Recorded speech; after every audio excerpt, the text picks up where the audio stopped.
ఎటు చూసినా ఆర్తనాదాలే, ఎక్కడ విన్నా హాహాకారాలే.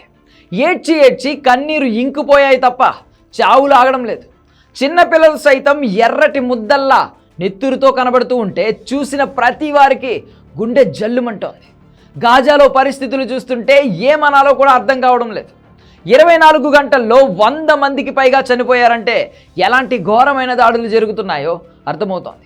అసలే అరాచకం, దానికి తోడు ఒక తెక్కలోడు తోడయ్యాడు. ఇంకేముంది, విరుచుకుపడుతున్నారు. చిన్నారులను సైతం చంపేస్తూ మారణ హోమం సృష్టిస్తున్నారు. గాజా బాంబు దాడులతో, తుపాకీ బుల్లెట్ల మోతతో మరణ మృదంగం మోగిస్తోంది. ఇజ్రాయెల్ పాలస్తీనా మధ్య యుద్ధం ఈనాటిది కాదు, దశాబ్దాలుగా నడుస్తోంది. ఒక చిన్న ప్రాంతం కోసం, ఆయిల్ నిల్వల కోసం జరుగుతున్న ఈ యుద్ధం 2 జాతుల మధ్య వైరంగా మారిపోయింది. పాలస్తీనాపై దాడులు చేయడంతో పాటు హమాస్ అనే ఒక సంస్థను సృష్టించి పెంచి పోషించింది ఇజ్రాయెల్. అది ఒక ఉగ్రవాద సంస్థగా రూపాంతరం చెందింది. చివరికి ఇజ్రాయెల్ పైనే 2023 అక్టోబర్లో దాడి చేసింది. అది చేసింది ఒకటే దాడి, కానీ దానికి ప్రతిస్పందనగా మొదలైన ఇజ్రాయెల్ దాడులు 2025 వచ్చినా ఆగడం లేదు. హమాస్ దాడుల్లో చిన్నారులు కూడా చనిపోయారని సోషల్ మీడియా నెత్తి నోరు బాదుకుంది. కానీ తరువాత జరిగిన దాడులను చూసి జనాలు మొద్దుబారిపోయారు.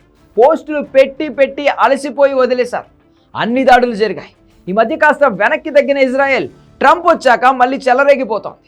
ట్రంప్కు తన వ్యాపార ప్రయోజనాలే తప్ప మరొకటి ముఖ్యం కాదని అందరికీ అర్థమైంది. ఇప్పుడు ఇజ్రాయెల్ దాడులు పెంచడం వెనుక ట్రంప్ హస్తం ఉందని అనుమానిస్తున్నారు. మరోవైపు రష్యా ఉక్రెయిన్ వార్లో ఒక రకంగా వ్యవహరించిన ట్రంప్ ఇండియా పాకిస్తాన్ యుద్ధ వ్యవహారంలో ఇంకొక రకంగా చేశాడు.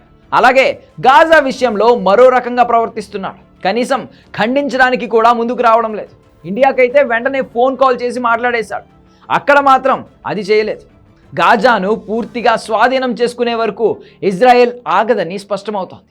పాలస్తీనా కూడా అలసిపోయి చేతులెత్తేసిన పరిస్థితుల్లో ఉంది. అందుకే ఇప్పుడే తన పంతం నెరవేర్చుకోవాలని ఇజ్రాయెల్ చూస్తోంది. కానీ బాధితులు టెర్రరిస్టుల్లా మారి ప్రపంచం మీద పడే ప్రమాదం ఉంది.